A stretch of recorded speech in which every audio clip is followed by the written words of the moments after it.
my grandfather. What? I'm a grandmother. I don't know. I just feel like that's something he would say. He'd just be like making noise and shuffling to sit down and then just make some random comment. Like, I have my laptop here for a reason. You're like, okay, grandpa. Like okay. Oh, I've lost my mind. Let's start this episode. Welcome back, everybody, to another episode of Polite as Fuck. I'm Ellie. I'm Erica. If you're new here, which I hope so, I hope you guys are sharing. Yeah, welcome. Welcome. Excited to have you. If you're new here, we start off with a little 10 and 10, just like random things that pop into our brain that we just want to share with you guys for our first part of our episode. 10 random things in 10 minutes or less. Boom. That sometimes turns into more than 10 minutes or less. Yeah, it turns into whatever we want. This week is 10 things that we miss about swimming. I've been on this, like, wanting to do my, like, ocean dips and masters and swim more that I've been thinking about it, so, yeah, you can go first. So I'm excited. Anyway, it's your turn. It's funny because, like, I loved swimming, and I do still love it, but I don't know, I'm still, like, traumatized from it in a way because I do not feel that motivation. If you were like, hey, do you want to come swim with me? Then I would. Yeah. But nowhere in my body is there a thing that's like, you need to go swimming. That's so funny. I have such a different outlook. I look back and I'm like, oh my God, I wasted all of that time on being like so... Like I'll go first because okay. my first one is literally like having a coach tell me what to do. And if any of my past coaches heard me say that, they would literally, oh my God, I don't even know what they would do. They'd be so annoyed because I did not like being told what to do. In fact, I remember purposely in a race during a swim meet slowing down. I could just, oh my God, it's like trauma. I can't even anyway, it's just like, I think back to being like, damn, I really had it. There were a lot of good things. Yeah, that was nice. But yeah. I wasn't on my list. I do appreciate, that's why I like group fitness classes. I like someone just giving me the workout. But my first one was forced early mornings. Yeah. I like, as miserable as it was to get up, I feel like morning practice just like started my day. Like once you're done, you're like, I did the workout. Like, and it's 7 a.m. and I'm better than all you bitches. That's true. That's true. I really did feel that way. Yeah. I don't care. But looking back, I'm like, I smelled like chlorine. Constantly. My hair was just brittle. Yeah. And I just remember being like, trying to put on like loads of foundation to cover up the like rings on my eyes and my forehead for my goggles. It's like, oh, that I don't miss. That's true. And then after practice, when you take off your cap and you have all the foundation in your cap and your mascara stuck on your goggles. Oh my God. Yeah. That was a good one. But yeah, I forget it's like my turn. I'm like waiting for things to come up into my mind. Oh, the feeling of a shower after a hard practice. I know that people are going to be like, oh yeah, the feeling of a hot shower after a workout is nice too, but it's like, there's something about having to travel from like a cold pool to get to the hot shower. And like fresh water. Yes, and like like feeling the disgusting chlorine water leave you. Oh my God, it's just, and you're exhausted. Oh my God, I feel so good. Yeah, that is a good one. I also didn't have it on mine. My next one was eating whatever I want. That was like when you swim that much, I would have like 7 meals a day. Yeah. And I was just tiny. Yeah. But yeah, when I stopped swimming in college. Oh man, I had to wake up. I'm finally like settled from my 8-year wake up call. Like, hey girlfriend. No, you don't need that many can't do calories that. You anymore. don't need 2 waffles every breakfast. Yeah. By waffles, I mean like I would go to like this self-serve station during college and like have 2 waffles every morning after practice. And then I would stop, or like the season would end and I would be like, why am I gaining weight? I don't understand. I'm eating the same. I miss teammates. I miss, like, I feel like that a little bit with, like, my job, but it's not the same. I don't know. There's this, like, camaraderie that you have. I also am, like, not a team player. I'm not a team person.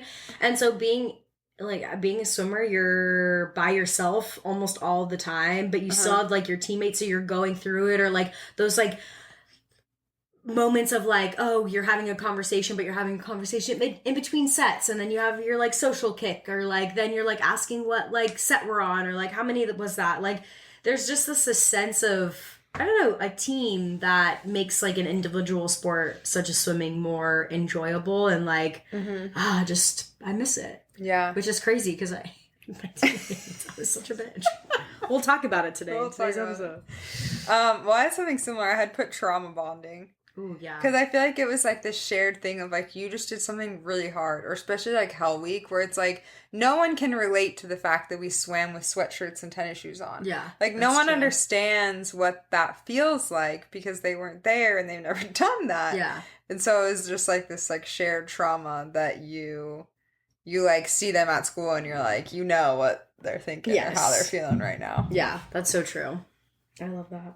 Just the feeling of the water. That sounds so silly, but I used to think about it a lot of like, I'd have these like out of body moments of like being in class and like looking at everybody and being like, I was like under the water today holding my breath. Like I can swim and you guys would drown and die. Like I think about that all the time. Like I know what it feels like. I know what good water feels like. I know when it's like easier, like when it's like thick, whether it's like chlorinated or salt water. Like I know these things just by like the feel of it, and there's not a lot of people that can say that. And I don't know, it's just like that feeling, and being able to have had that like all day every day, if not twice a day, is just like, I don't know, like kind of what you were saying before. It'd be like, yeah, fuck all you bitches. That's how I feel like more strongly, like the water side of it. That is a good one. It's true. And like, we'll talk about this later in the episode, but I think in training for the triathlon and like the times we went and swim with our friends, they were very impressed, or they complimented us about our swimming, and it's like, I don't know, it's like a proud thing of like, yeah, like I worked my ass off to be good at this and to be able to like, this is something I spent years of my life doing. So that is a good feeling. Yeah, so true. I had not needing to think about my routine, I think is along the lines of like the practice or the coach telling you what to do. It was just like every day I know I'm going swimming at 2 p.m. That's so true. And that I liked the like mindlessness of that piece, because it was like I didn't know what the workout was going to be or how I was going to feel, but it was like I know this is a set thing I'm doing and I don't have to think about it. Yeah. My last one is being flexible. I just think like there are moments now where I will do nothing and things start to hurt, and I just get so confused, or like there are certain things like I do feel pretty like still flexible in my hips and stuff, but when you swim, they're like your body is being literally flipped and turned all ways, and you just are flexible, and I just miss being so flexible and doing those things. Like doing a flip turn now, like my back hurts. You like feel your hamstrings. Oh my god, I'm like, I really have to like, and like the bringing of like my head into, I'm like, oh my god. Whereas before I'd be like, like literally like a little fish. Yeah, that's true. I honestly forgot about that feeling. Yeah. It's been so long. Well, my last one was swim meets. And that was honestly my favorite part of swimming. Except for I hated my events. I loved cheering on my team. I loved like all the memories of it. But I would have so much anxiety before my races and usually go slower than I did in practice in my race because I stressed myself out so much. Yeah. But it was still like an exciting, especially like travel meets. It's kind of like the thing that you're training for. So it's just... I wish I had a better outlook. I really need to stop being like, oh, I wish, and look at it better. But I do, like, there were aspects, it came in waves. Like, sometimes I'd be so excited for meets, and other times I'd be like, I would rather die than swim at the swim meet. Yes. Oh my gosh. Well, that was fun. I know, Trip that was a down good memory one. lane. Yeah. Cute. Very. Well, this trip down memory lane reminds me of the type of girl I was back then. We kill it with transitions. Yeah. I just wish, like, flash a picture of us. I know. In swim team days. And as you guys, if you're new here, you don't know, but I'll fill you in. Ellie and I were not always the best of friends. I would say we were always the best of friends, but maybe not, like, the best of friends to each other. Yes, yeah. I know exactly. Thank you. I'm glad you understood. Everybody's like, what? But I get what you're saying. Yeah. I can't. Yeah. I was going to try to explain it, but it would not be good. And I don't think, like, the concept of being a girl's girl was really a thing. Yeah. When I was thinking about, like, why is it that this is, like, a newer concept for me? I think about our parents, and I think about, like, just women in general, even kind of what we talked about a few episodes ago, like, 30 years ago, trying to, like, have rights and fight for the ability to, like, get a promotion and have equal pay and things that are still going on. And it's kind of like, it seemed that you had to tear other people down to get that. Right. Or, like, you have to prove why you're better than someone. You have to, like, there wasn't this, at least I was never taught, this, like, we can all come up together type attitude. Or just, like, being excited for someone because they're achieving what they want. I don't know if that was, like, how I was taught or if it was just innately in me to be like, oh, they're doing good, I have to one-up them type thing. And really, I would say, like, when I think I had, like, a come to Jesus moment on this was seeing my younger sisters. Because, like, my youngest sister, McKenna, is so good at being, like, a good friend to her girls. And, like, just hearing stories and seeing how she would hang out with her friends, I was like, I was never that way in high school. I was not, like... If we had a big girl group, it was really, like, catty and... Yeah, there was no, like, yeah. We were, like, most of the time, it's like you're getting in, hanging out with your girls and talking shit about the ones who aren't there. Or, like, you know, tearing other people down. And I never really saw that with her specifically. And so I think it was something I knew I always, like, wanted. And I knew that a lot of my, like, friends weren't the best of friends that I had, or, like, we didn't have, like, a genuine, I don't know, connection maybe, or it was, like, built upon, like, how can I be better than you or use you to help me be better. Yeah. So I would say in the last, like, 5 years that's really come to light for me as, like, I consider myself a girl's girl now. Yeah. And I feel like I strive to, like, lift women up and to congratulate them on their successes and not do it from a place of, like, envy or jealousy or and it's hard. Yeah, because you have to, like, unlearn so much. Yeah. Oh my gosh. Okay, wait, I have thoughts. Okay, I want to hear them. Just hearing you talk about, like, the past and stuff made me also think of, you know, when you mentioned your parents or just parents in general, when you think of, like, how us, like, our generation maybe grew up around being, like, a girl's girl. For my mom, there was a lot of stuff going on in her household, but I think, like, for me, like, as a family watching her grow up, there wasn't a lot of, like, female friendship bonding because, one, we were in the military and we were on the go so much, like, you can't really, like, it's difficult. Yeah. And two, I think, like, at the time and how I think my mom grew up and what I saw was, like, the primary focus was, like, to get a man and to have a family, and that was that. And so having that, like, in the forefront of your brain of, like, that is your priority, I think when I was looking at just, like, some, like, specific, like, girl's girl thing and how this, like, term got coined and all of these things, like, it was saying, like, the opposite of a pick-me girl, which I have thoughts on too, but it is like, it really is like this opposite of, like, trying to get the male's attention. And in a way, it's like, I think there's just this shift of perspective, like what you said a few episodes ago, of like we've kind of like disrupted the system, and there's just like a shift of like now the primary focus isn't to get a man, or isn't to like look a certain way or to act a certain way in order to like fit into a box. Again, this is like just like crazy, you know, whatever. Follow along.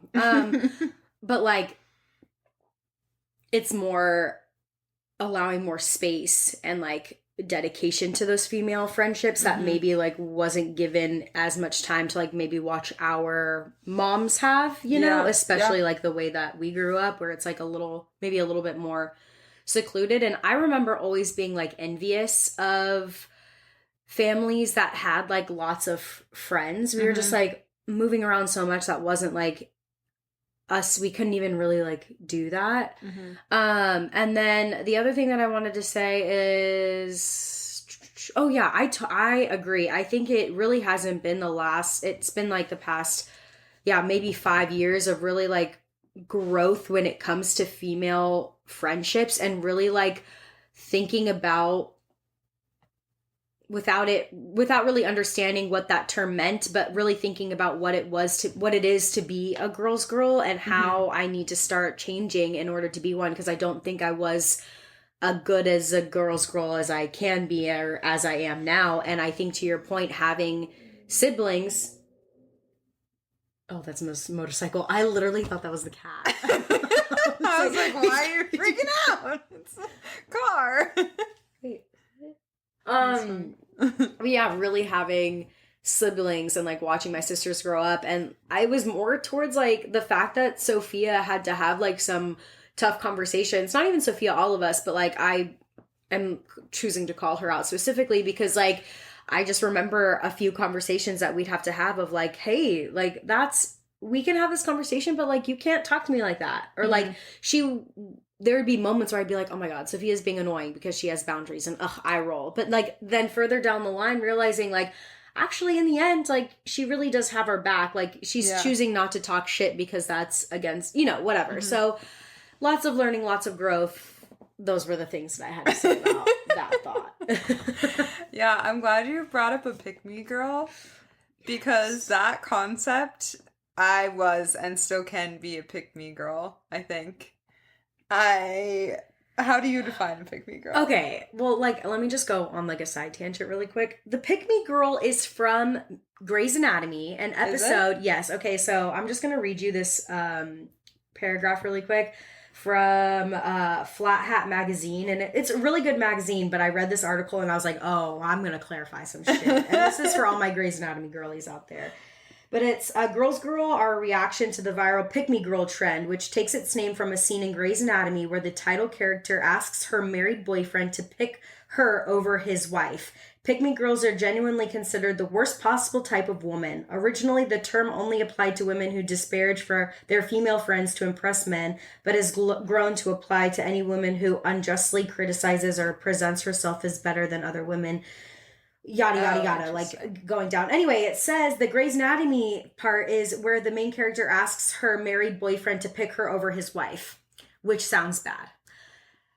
That is not what happened, okay? Meredith is not a pick-me girl. I understand that is a pick-me girl, but when I think of a pick-me girl, I think of like, I don't even know. It just gets me frustrated because Meredith's boyfriend, who she broke up with once she found out that they were married, he had been lying to her. His wife cheated on him with his best friend, and then had a relationship, they broke up, they were like on and off. She was like having this like crazy meltdown of a day. I remember that episode, and we've all been there, where this guy is like perfect for us and is like, come on, wake up, like make the decision, and she's like standing there like, pick me, choose me, love me. It's a beautiful scene. And that's where the pick me girl comes from. But Meredith is not a pick me girl. I feel like she has always been there for her girlfriends. And I just want to clarify. But I do think when I think of a pick me girl, I do think of the opposite of a girl's girl. I think of someone that's going to go out of their way to put other women down in order so they like step up and feel above everybody, and has this energy in order to like whether it's like to attract the male gaze, whether it's just to attract like power or money or whatever it is. It's just like this sense of energy, and it really just does not feel genuine or comes like from a good place. So Yeah. I agree with that totally. I guess where I did not go, maybe I'm not as much of a pick-me girl as I thought, because I think the examples in my mind were more of like, historically, when I've gone out with friends, my intention or attitude in going out with friends is not that I'm so excited to spend this evening with my friends. It's like, I'm on a mission and I want to look hot to get a guy.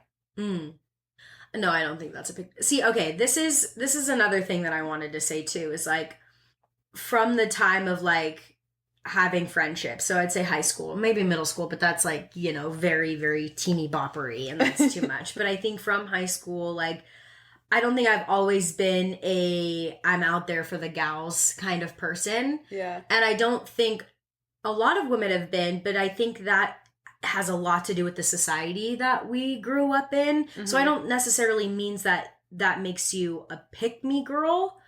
I do think too, like, going back, if I were to like define the girl's girl feeling, because a lot of like the articles that I were like reading about just like girl's girl and like certain things like attributes and things like that, I was reading how like people are complaining. There was this one article on like parents.com that was like, be careful because it may not be a good thing, because they're gonna coin it, like girl groups might coin it to like bully other groups saying that they're not a girl. And I'm like, oh my god, this is like too much. Yeah. We're going down a spiral. This is not what it needs to be. Yeah. I think it just is like a feeling of like the area of like, are you looking out for your girls? Are you being a nice girls? Do you have your girls back? And I think too, like, if I am in a like public situation where I don't know anyone and it's like something scary is happening or it's like a safety thing, my immediate reaction is like, I am looking like, where are the girls? Like, are the safety, or like if I am walking down an alley and I'm like with a partner or with a group or even by myself or whatever, and I am safe and I see another woman who's in a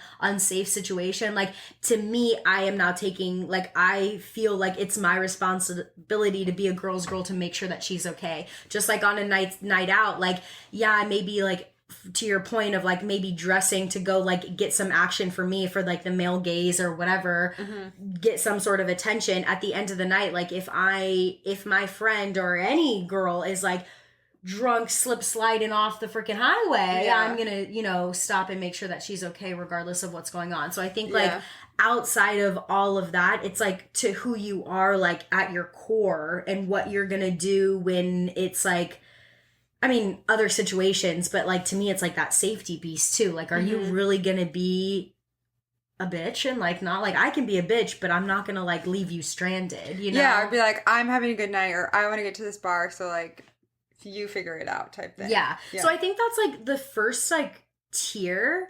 But then Erica and I talked about it last episode, but we've started to watch The Secret Lives of Mormon Wives, and I've made the comment to Erica of like, these do not seem like girl's girl. No. And like, that's when you're like, well, let's like have an episode, let's talk about it. And so I was like thinking like, well, what specifically do they do that like I probably used to do that maybe I just like don't do now? And the big thing which you brought up too is like the shit talking piece, and like how much shit talking, like what's the line of shit talking that makes you like not a girl's girl anymore? Because like I am the queen of it. I think there's a difference between like gossiping, I guess, or like spilling the tea, like sharing like, oh my gosh, did you hear these people broke up? And like, that's crazy. Yeah. End statement. That is all factual. Versus, oh my gosh, she's insane. Like, she totally deserved that. Yes. Like, putting someone down or like name calling. I don't know, just being mean. Yeah. Like, I think that there's a difference there between sharing information, because everyone loves to gossip, and like, that's why news exists, versus bullying or just like yeah, it's talking bad about people. Yeah. And that's what they're doing in that show is like name calling constantly. Like the comments that they make to an extent are true because yeah, this girl did go to prison or she like whatever. Yeah. But then they just take it like 3 steps too far and it's like you're kind of being just mean now. Yeah. And I think where they kind of like hit the nail on the head in this episode is like, and what I've come to see, and even in my real life, is like, if you can't say it to their face, and if it's becoming such an issue that you can't bring it up, even if it seems like hurtful that you can't bring it up, then like, that's where it feels like not a girl's girl type situation. And like, there was this one situation in the show where I kind of thought what would happen if it was like the girls group here in San Diego. And basically what had happened is in the episode they had like made fun of, they had gotten like an inappropriate gift for one of the like girls that was hosting a dinner, and she took it really bad and it like created so much tension in the group. And instead of them talking about it, it like became this like huge like fight back and forth, like lots of tension, and like, which was crazy because the whole like dinner party was this like girl energy, bring it up or whatever. And like, whatever, because it's reality TV, I'm like, oh my God, I can't believe that girl got that gift, whatever. But if you're like taking it a step back and actually looking at it in terms of like the girl's girl lens, like looking at the girl's perspective of like the funny gift, like I've been there. I've been like, you know, talking with my girlfriends and like someone talks about like an insecurity or something that had happened like in the bedroom with their partner. Like that's just like a girl inside girls joke, and like being like, oh my God, like I've had, you know, funny situations where I'm like, let's do this, like let's get them this like vibrator because of this situation, or like let's get them this piece of whatever because it's like funny. So I've been there where it's like you can see the like the intent of like, oh my God, this is like funny and we're all here, like it'll be a laugh and a joke because she can handle it or whatever, maybe like her intention, which is whatever. But and then seeing how that other girl was like, oh hell no, this is not the time nor the place, I did not expect you to do this. Like granted, if all of that were to happen in this group here that's in San Diego, I am like, this would be handled in a heartbeat. It would handle like in a one single conversation. There's like, I'm not saying like tension is not okay. I'm not saying that there isn't shit talking in girls groups. But I just think that like there's communication. There's like, oh my God, I think I just really hurt her feelings. Yeah. And I just like, I don't think that like the people that I've chose to surround myself with, the people that you chose to surround yourself with, like just don't have that ill intention ever, that it would just be diffused by one simple, oh my gosh, let's talk about, you know what I mean? Like what the intention comes from. Are, like in tune with that and your like energy. And they, even if you do like in this example, if someone gave me a gift and I like got upset or like maybe hurt by it, I feel like they would be able to tell and I would be able to be like, hey, like, I know that was a joke, but it kind of, like, I didn't love that. It would somehow be, like, a growth moment for the friendship. Of, like, that moment of, like, hey, we just need to have this, like, really tough talk.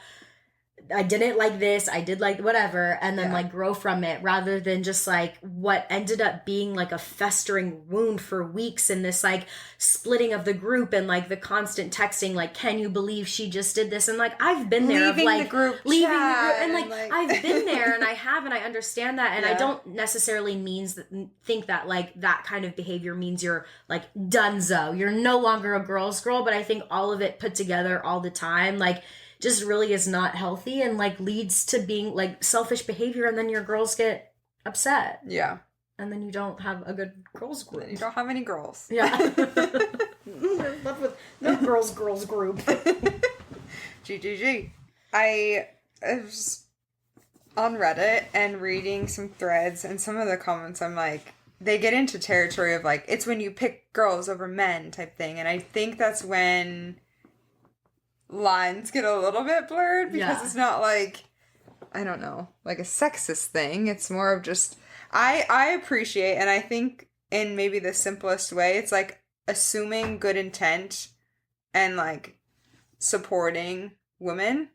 I think until they prove otherwise type thing, giving a woman the benefit of the doubt. And I think for the longest time that hasn't been the case. And so I feel like meeting someone for the first time, it's like just being nice and not going, like, not looking at them and being like, like they're not included, or like already, like, you know, being nice, because it's hard to meet new people, and it's hard to, especially if you come into a big group, and it doesn't mean you need to be best friends, but I think girl's girl is going to be like, hey, how are you? It's going to smile, you know. You don't have to, like, go out of your way. At least for me, I'm like, I don't know if I'm the bubbly, like, jump up and go up and talk to you, but, like, a smile goes a long way. Yeah. Not just, I do have a bitch face sometimes, but, like, obviously the intent is there. Yeah.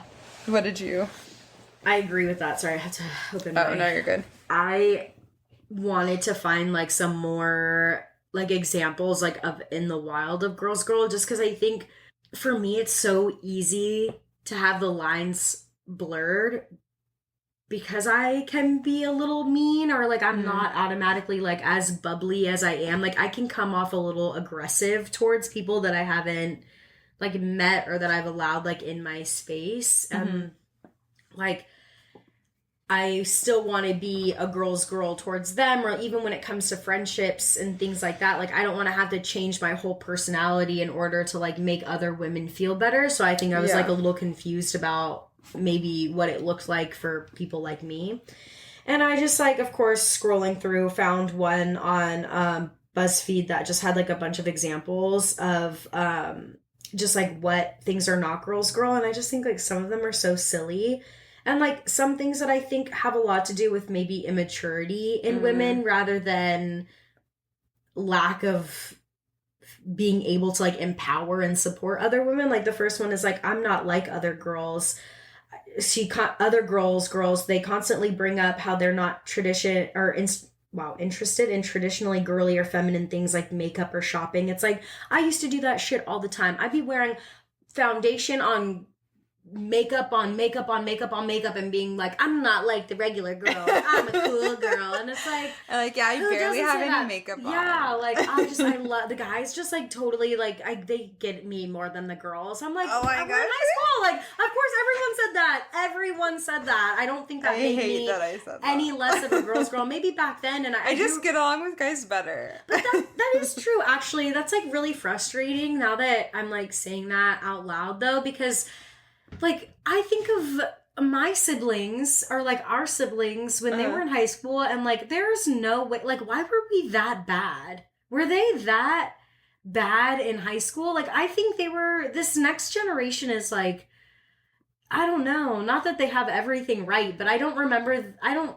think of them, like, I feel like I grew up in the, like, jocks, cheerleaders. Yeah. And then I see my siblings and it just feels like they're just like...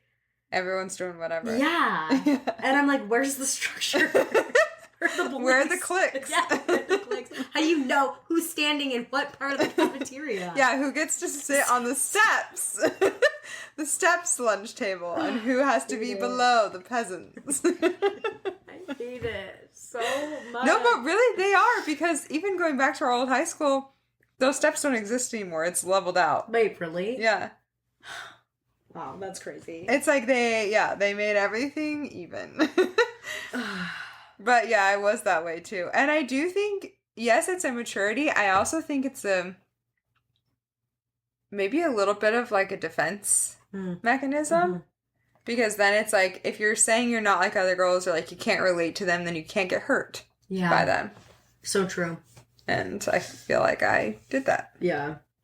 Gossiping, we kind of already talked about. I think it's just like, I don't know, the boundary and like the intent. I think gossiping is a part of, everybody talks about everybody. That's just so silly to think that it doesn't. I just think that there's like, I don't know, for me, it's like, I know everybody says this and I'm going to get like the biggest eye roll, but it's like, I really do try to stand behind like everything that I'm saying, not in front of you, is something that I would say to you. And if it's something that's like really affecting our friendship or our relationship or something that I don't like, it is my responsibility to have that conversation with you. And something that my mom always says is like, you are not responsible for how other people feel about you. Mm-hmm. And I think when it comes to gossiping, it's like, know that what goes around comes around. And if you're talking about them, they're probably talking about you. Mm-hmm. So yeah. Let's see. Oh, this is something I don't think I ever really did, but you know that girl that did it and it really just turned you off. I'm going to try to read through this as an example, but it's like, I knew this one girl who got her nails done before an event. An older woman complimented her nails and she spent a few minutes. Okay, you know what? We're going to cut all of that. Why? Cut. Because I would rather just explain it because I'm like reading it and there's like so many it like doesn't make any sense. Anyway, what I'm trying to say is, you know that girl that's like the mean girl, the part in Mean Girls where she's like, oh my God, I love your skirt. Who got your skirt? Or I love your bracelet. Uh-huh. And then walks away and it's like, that is fugly or whatever she says. And it's like, I don't do that. I'm not going to like call you out on something that you don't that like. I don't like and then walk away and turn to people and say like, it's actually disgusting. I really... maybe in middle school, horrible bitchy Ellie years probably did that, but like that has been so long. That is immaturity. That is my own honey boo boo's heart was broken then, because that is crazy for someone to do. That's wild behavior. And I hate that. And like I do think, I don't really know anybody now that would do that, but I did, and I don't like that. Yeah. I think another girl's girl too, and this like is just kind of like a human's human, if you will, is just like if they're having some sort of emergency, like if they're bleeding through their pants or if they have like something in their teeth or if it's like something like that, having the decency and like the discretion to help them. Yeah. Like we're all human, that stuff sucks, but like if I'm gonna be out in public, I would rather my face get red in front of one person that I never have to see again, or that's like, it's just maybe that stays between me and them, rather than like go the whole day in blissful ignorance to come home and knowing me that would destroy me if I came home and realized there was like blood all over my pants, or like I'm just like, and seeing that, or like, you know, when you come home and like your makeup is like all down there and I'm just like, all right, and cue mental breakdown because now I look like shit. Like, you know what I mean? Like, how long has this been going on? Why you know did what I mean? tell me? I think that is like maybe a pinnacle feeling of like girl for me. So I don't know, things like that. There were just like other things that got brought up, but I think it's just, you know, like what you said of just the support and things like that, and just kind of growing out of really just shitty, immature behavior and realizing that like the ultimate goal in life isn't to have, you know, a partner, a romantic relationship, and like female relationships are important too. Yeah, I think there's a lot that you get out of female friendships that you just won't ever get out of a like romantic partnership. Like I think there's different things there, and they're there for a reason. The compliment thing kind of reminded me a little bit of like immature or insecure Erica, and when I was the nerd in the AP classes and like trying to do all the things all the time, and I constantly just felt like I wasn't good enough. And I think that there was a piece of like when I would see a guy like get an A on the test or like do really well at the swim meet or whatever, I was like, he worked really hard, like he deserved it. When a girl would do that, I'd be like, I worked harder than her. I'm better than her. Like, why didn't I? And it was this like constant, like, for some reason I needed to tear them down in my head. Anyway, young, mature, that's what I thought of. And now it's like so refreshing not to feel that way. Yeah. To feel like there's space for me to also achieve things and them to achieve things, and maybe they achieve it first, or maybe they achieve more or in different ways, and that's fine and that's great, and I am genuinely happy for them, because I feel like the older I've gotten and the more I've just realized that like there is no set path to things, there is no set timeline to things. You can achieve things at different points, and like success looks different for everyone. And finding your happiness looks different for everyone. And just to let people be and to be happy for how they are in that way is like such a weight off of your shoulders to not have to feel that way. And like in a work setting, especially because that's what I spend most of my time doing, like I never feel threatened when someone gets promotion that's a woman, or that like I'm like, you're killing it. And that's awesome. And I want to surround myself with women that are like that.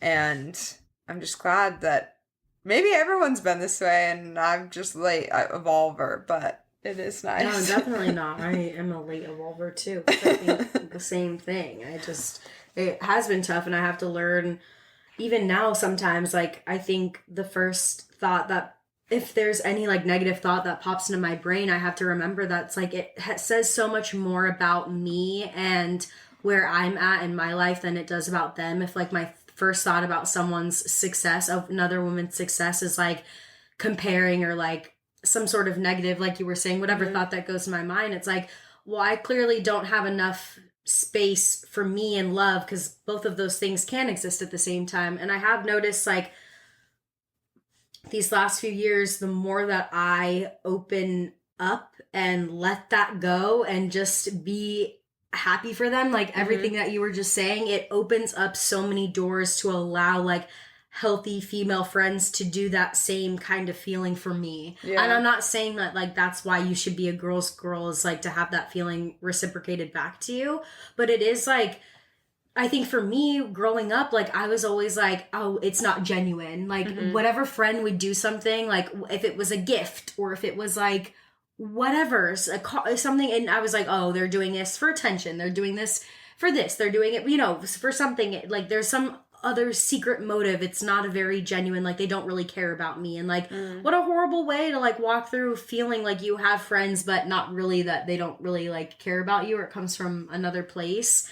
And so to be able to let that go and have that come in and to feel just genuine love for someone else and to have that reciprocated feels so good. Yeah.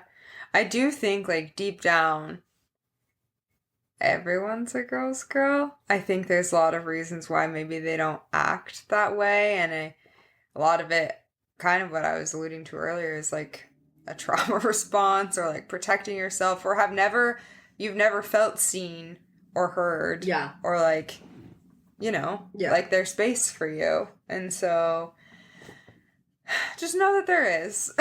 You can have all those things, and other women can still have those things too, and you're not taking away. There's not a bucket that we're drawing from and we're going to run out soon. It's like everyone can have that. Actually, it's like a great visual. It was perfect.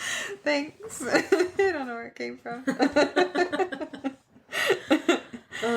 I agree. I have no other thoughts. Okay, love it. Well, that was our ramble on being a girl's girl, and we're so glad that we have all our girl listeners, girls girl listeners. Thanks for joining us. If you're new here, we're on TikTok, Instagram, YouTube. Now we're on Spotify Shorts, or whatever they're called. Yeah, that's a fun little thing. Clips. But go like, subscribe, rate, review, and we'll see you next week. See you next week. Bye.